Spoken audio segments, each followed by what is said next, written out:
Pô, eu curto muito quando tem uma polêmica técnica de verdade, não uma polêmica estúpida, tipo PJ contra CLT. Vamos lá, vamos entender o que é throttling e debouncing e como isso tem a ver com essa polêmica aqui, né? A polêmica começou quando alguém compartilhou um vídeo, vamos ver o vídeo, que é o seguinte aqui, ó, deixa eu dar play aqui rapidinho. Cada caractere que você digita no GitHub, ele faz um request para network, né? Ele faz um request para o próprio back-end do GitHub, né? Para checar se aquele nome está disponível ou não. Só vendo aqui mais uma vez, né? Um caractere, um request, um caractere, um request, um caractere, um request. Faz vários requests sobrecarregando o back-end, né? Algo que é muito interessante é você pensar como que o GitHub faz isso no back-end, né? Como que o GitHub consegue verificar tão rápido se o seu nome está disponível ou não. Eu suspeito fortemente que o GitHub utilize de um Bloom Filter, que é uma técnica, uma estrutura de dados, na verdade, não determinística, que vai te mostrar com velocidade se o nome está disponível ou não, né?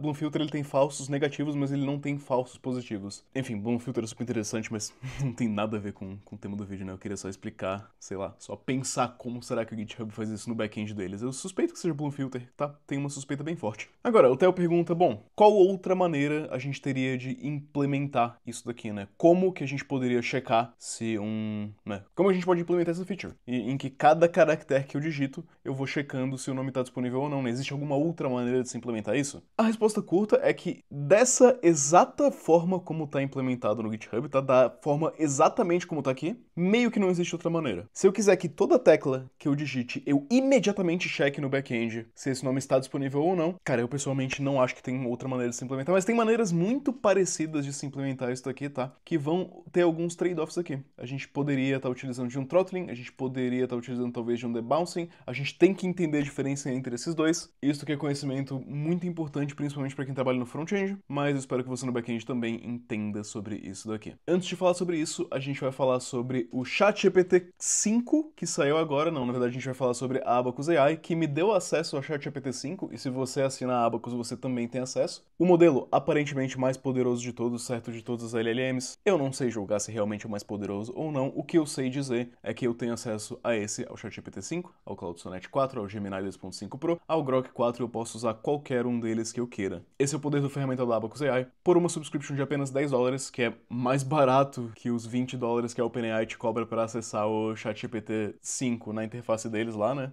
A gente consegue utilizar todas essas aqui, certo? E eu poderia, por exemplo, utilizar um ChatGPT 5 aqui e clicar aqui no Think, né? Para ele pensar mais sobre os meus prompts, para ele responder com um pouco mais de calma, um pouco mais de pensamento aqui. Posso perguntar, por exemplo, explain debouncing, né? Para ele explicar como é que debouncing funciona. Ele vai ficar um tempo razoável aqui pensando, tá? Porque eu cliquei para ele pensar mais. E ele começa a expor aqui, ó, a linha de raciocínio dele, né? E, enfim, depois de expor a linha de raciocínio, ele começa a me explicar como é que debouncing de fato funciona. Mas, por $10 também, pelos mesmos $10, você também tem acesso ao Deep Agent, que, pô, eu demonstrei outro vídeo de Deep Agent cuspindo um aplicativo inteiro do Notion em 2 simples prompts, né? O aplicativo tá aqui, eu consigo deployar isso aqui com um clique também, cara, foi 2 prompts pra fazer isso aqui, ó. Que me permite aqui criar novos documentos, novo documento, né? Um documento meio estilão aqui no Notion, tá? Eu acho que assim funciona. Como é que é H1 que faz no Markdown? É assim, é H1 ou tem que ter espaço pra fazer H1? Eu não lembro, né? Comentário. Agora eu vou salvar meu documento aqui. O documento está salvo, eu posso voltar aqui e aqui, ó, novo documento tá aqui. Se eu clicar pra ver, aqui, ó,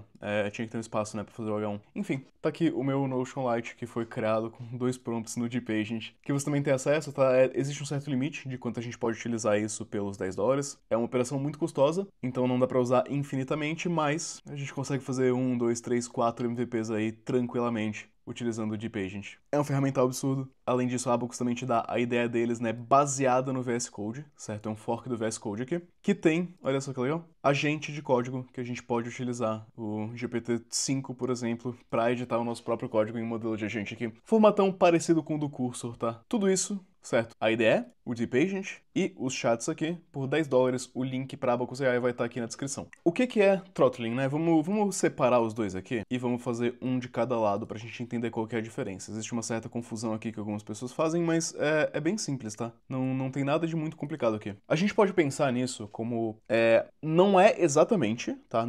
O que eu vou usar aqui não é a definição correta, mas é um modelo mental parecido. É razoavelmente parecido com o rate limit se a gente fizer no front-end, tá? Não é igual, legal, mas pensa que a gente está limitando a quantidade de ações que o usuário pode tomar em determinado número de tempo. E existem duas formas que a gente pode limitar essa velocidade de ações. Uma delas é throttling, a outra é debouncing. Ambas seguem esse princípio, né, essa ideia de eu tentar, em certo aspecto, limitar a velocidade de operação de usuários, né? Por que que eu quereria fazer isso? Porque, pô, como a gente estava ali no exemplo do GitHub, né, se cada coisa que eu digitar aqui fizer um request pro back-end, eu posso estar sobrecarregando meu back-end. Se as operações forem custosas, pode ser inteligente eu ter um certo limitador aqui que só vai executar a partir de certo período de tempo. Então, dado isso aqui, como que throttling funciona? Throttling vai executar a sua ação uma vez a cada y período de tempo, tá? Então vamos supor o seguinte, ó. A gente colocou aqui um throttle de 200 milissegundos, tá? É 1/5 de um segundo. Imagina que a gente esteja naquele mesmo caso do GitHub, tá? Eu vou digitar o nome aqui de um projeto, ó. Projeto legal. Ao invés de eu fazer 1, 2, 3, 4, 5, 6, 7, 8, 9, 10, 11, 12, enfim, 15 requests, eu só vou fazer um request a cada 200 milissegundos. Então, né, eu digitei o meu primeiro P, faz um request. Se quando eu digitei o R não passou 200 milissegundos, não vai fazer request. Se quando eu digitei o O ainda não passou 200 milissegundos, não vai fazer request. Aí se quando eu digitei o J passou de fato os 200 milissegundos, aí sim faz o request, certo? A gente tem aqui então um limite que é, no momento que eu faço algum request, no momento que eu tomo alguma ação, tá? Não precisa ser necessariamente para requests, pode ser para qualquer ação no seu front-end. Pode ser que, por exemplo, se o SkellyDraw tem um limite para, vamos supor, tá? Um limite para quantos quadrados eu posso desenhar, eu posso colocar um throttling para quantos quadrados eu posso desenhar a cada X período de tempo, certo? Não necessariamente é requests, mas geralmente é requests. A gente pode fazer throttling, por exemplo, se eu tô numa rede social e eu vou, né, scrollando aqui para baixo e buscando novos posts, pode ser que eu simplesmente clique aqui no botão do meu mouse, scrolle muito rápido para baixo e eu tente fazer 300 requests pro back-end, né? Não vai deixar. O throttling não vai deixar. Tem também ações que podem acontecer conforme você mexe o seu mouse aqui no computador. Pode ser que mexer o mouse cause alguma coisa. Pode ser que alterar tamanho de janela, certo? Eu pego essa janela aqui, eu faço um resize nessa janela, coisas estão acontecendo aqui, né? Estão fazendo resize, estão mudando o tamanho. Eu posso ter um certo throttling para não permitir que essas ações que sejam custosas ocorram muito rápida. Então, né, isso aqui pode ser legal para requests, certo? Pode ser legal para ações de scroll, porque você pode scrollar de maneira quase infinita, né? Cada micromilímetro aqui que vai para trás é uma ação de scroll. Então eu posso ter um throttle nas minhas ações de scroll, eu posso ter um throttle nas minhas ações de mouse move, né? De resize, porque cada milímetro que as coisas mexem é de fato uma ação aqui. Vamos olhar um pouco para código então, né? Para como que isso daqui vai funcionar de fato. Esse aqui é um exemplo de throttle sendo implementado, tá? A maneira mais comum que você vai ver, eu acredito, é através de uma biblioteca, como a Lodash, por exemplo. Você vai simplesmente utilizar o throttle do Lodash. Eu acredito que isso seja a maneira mais comum.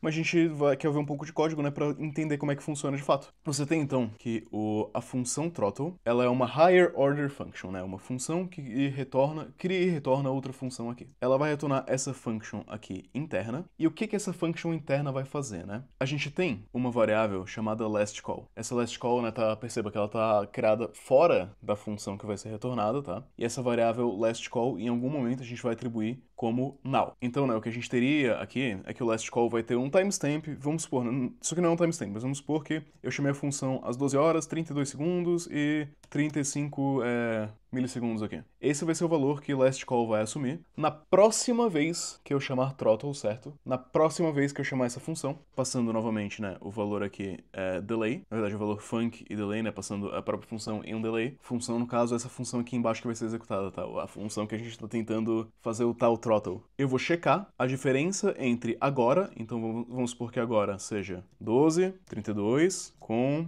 40 milissegundos, tá? Eu faço a diferença entre agora e o meu lastCall, certo? Então tô vendo aqui uma diferença. E se essa diferença for menor do que o delay, eu atualizo o lastCall para null e eu aplico minha função, né? Enfim, isso aqui é para mostrar o código, mas efetivamente o que tá fazendo, né? Eu cliquei num botão, quando eu cliquei no botão eu falei, ó, eu só vou poder clicar nesse botão daqui 200 milissegundos de novo, tá? Então o que vai acontecer, né? Vai ser salvo o momento que eu cliquei no botão, aí eu chamo aqui, ó, o botão de novo, né? Eu cliquei no botão de novo, e aqui eu falo, só toma essa ação, certo? Só execute essa função que eu tô te passando, caso já tenha passado 200 milissegundos da última vez que eu chamei essa função, certo? É isso aqui que Throttle faz. Agora, naquele exemplo lá do GitHub que a gente falou, não seria tão legal fazer Throttle, seria talvez mais interessante fazer Debounce, que é parecido, mas diferente. Porque o caso de uso debounce é geralmente esse caso de uso, tá? Geralmente um caso de uso bem parecido com esse daqui, que é o seguinte: ele vai executar a função depois de X tempo idle, depois de X tempo sem fazer nada. Então imagina o seguinte, né? Imagina que eu tenho um debounce de 200 milissegundos, certo? E eu tô, novamente, mesmo o exemplo lá do GitHub, tá? Eu tô digitando aqui, projeto legal. Quando eu digitar o P, não vai acontecer nada. Agora, se eu digitar P e ficar parado por 200 milissegundos, aí o request sai. Só que se eu digito P, demora 100 milissegundos. Digito R, demora 100 milissegundos. Digito O, demora 100 milissegundos. Digito J, e assim por diante, certo? Cada letra que eu vou digitando, eu vou demorando menos que 200 milissegundos. Ele não vai fazer nenhum request até que eu fique parado, até que eu não digite mais nenhuma letra por pelo menos 200 milissegundos. É isso que o debounce vai fazer. Sendo assim, os casos de uso de debounce vão ser interessantes para, por exemplo, imagina que você tá digitando e tem aquele autocorrect lá, né, que fica vendo se sua palavra tá digitada da maneira correta ou não. Aquilo ali é meio chato. A gente pode trigar um autocorrect só depois que o usuário parou de digitar por, sei lá, por um segundo, que aí a gente sabe que ele terminou a palavra de fato, certo? É muito utilizado também para API calls, né, que seria o caso ali do GitHub, de a gente esperar o usuário digitar para ver se a gente vai fazer uma chamada de fato, né, em search, né, em busca. Por exemplo, eu posso ter aqui o Google. Quando o Google tá tentando prever ali o que eu tô digitando, né, pode ser que ele só faça isso através de um debounce. Eu não sei como é que o Google faz, tá? Pode ser que o Google, igual o GitHub, envie cada request. Eu não chequei isso. Mas seria adequado também fazer um debounce se eles quiserem salvar recursos deles. Que aí, né, eu espero o usuário ali parar de digitar por um segundo para eu executar a busca de o que eu posso tentar completar ali, né, o que o usuário quer buscar. Também é legal para autosave, tá? Se a gente tá, por exemplo, digitando num documento online, aí vai um Google Drive, um Notion da vida, eu posso ter que, cara, se eu ficar fazendo request pro back-end pra salvar a cada tecla que eu digito, vai ser muito crude, né? É muito update ali no crude. De repente eu salvo quando o usuário ficar digamos, um minuto parado, alguns segundos parado. E nesse caso do autosave eu também quero mencionar o seguinte, né? A gente pode ter um conjunto de ambos. A gente pode ter que, pô, não é legal eu também, porque imagina, o usuário tá ali há 10 minutos digitando ininterruptamente e cai a internet do usuário, né? Não salvou nada nesse meio tempo. Não, de repente a gente faz uma combinação de ambos. A gente faz um throttle e um debounce juntos, né? Eu vou salvando em passos intermediários e quando o usuário para por algum tempinho, aí eu faço mais um save. Como é que debounce funciona, né? Bom, se você quiser, você pega aqui, ó, import debounce from Lodash e aí usa ali o debounce, é isso aí. Mas novamente, a gente quer entender aqui como é que funciona, né? E vai ser o seguinte, né? O debounce vai funcionar com timeouts. Então, o debounce recebe uma função, é a função que vai ser debounçada, a função que a gente quer executar, e um delay. E a gente tem aqui um timeout, certo? O timeout inicia vazio. Na primeira vez que eu executo essa função, certo? Eu estou criando aqui, eu estou atribuindo a minha variável timeout, set timeout, aplica essa função depois do delay. Ou seja, primeira vez que eu executo, eu estou fazendo o seguinte, faça x depois de, sei lá, 200 milissegundos. A questão é, se eu executar a função do debounce de novo, o que vai acontecer? Ele vai vir aqui, ó, ele vai vir nessa primeira linha e vai fazer clear timeout. Ou seja, ele vai deletar isso daqui, certo? Ele vai falar, não, esquece tudo isso daqui. O que você vai fazer agora é, novamente, faça x depois de 200 milissegundos, mas depois de 200 milissegundos a partir de agora, entendeu? Então toda vez ele vai limpando o timeout antigo e criando um novo de 200 milissegundos. Agora, se eu não chamar a função debounce novamente dentro desses 200 milissegundos, isso aqui vai ser executado e show de bola. Executou, legal, foi. Agora, se eu chamar a função de novo, né? Limpa esse daqui, adiciona mais uma função ali no timeout e é assim que funciona. É por isso, né, que conforme a gente vai digitando, a gente vai sempre limpando o timeout antigo e quando a gente para, né, o último timeout que foi iniciado não vai ser limpado depois. Ele vai dar ali o tempo, né, vai dar ali o delay e ele vai ser executado de fato. É assim que o debounce funciona. Ou seja, naquele caso do GitHub em específico, se a gente quiser poupar recursos do back-end, se a gente quiser fazer menos chamadas de API, se a gente quiser economizar custo, provavelmente a opção correta para aquele caso é fazer um debounce, tá? Perfeitamente adequado. Não sei se o GitHub está muito preocupado com isso, então eles não implementaram esse debounce. Que também tá ok, certo? A experiência do usuário está positiva. Se o GitHub não estiver vendo nenhum problema de custo ou de uso de CPU relacionado a isso, tá ok, tá valendo. Então, para resumir aqui, tá? Vamos salientar alguns pontos aqui para ficar bem solidificado. Throttling é sobre intervalos fixos, enquanto debouncing é sobre tempo pós-inatividade, certo? Então, throttling você pensa, eu posso fazer essa ação X vezes por minuto, eu posso fazer sessão uma vez a cada X milissegundos. Debouncing você fala, ó, eu vou fazer essa sessão depois que eu ficar tanto tempo parado. Throttling é sobre updates contínuos, certo? Um update num certo fluxo, numa certa velocidade, numa certa taxa, enquanto debouncing é sobre uma ação final, uma ação executada após eu pausar, uma ação executada após eu parar de fazer aquilo que eu tava fazendo. Como é que se escreve a palavra contínuos? Contínuo... Não tá certo isso daqui? Bom, enfim. O ponto de throttling aqui, né, a ideia que a gente quer obter em throttling é ter uma responsividade sob alta demanda, né? Quando a gente tem muita demanda de uma certa ação, a gente ainda quer manter uma certa responsividade, mas a gente não quer também utilizar recursos mais do que o necessário. Enquanto o debouncing é um pouco mais sobre prevenir uso redundante, né? O que seria um uso redundante? Pô, eu não quero saber se o nome do repositório proj está disponível, porque eu já sei que o nome que eu quero dar é projeto legal, certo? Então debouncing serve para eu prevenir uma busca que seria totalmente redundante, a busca se o nome proj está disponível ou não. E isso foi throttling e debouncing. Eu espero que você tenha aprendido algo, porque todo vídeo que você aprende alguma coisa foi um vídeo que valeu a pena fazer. Muito obrigado.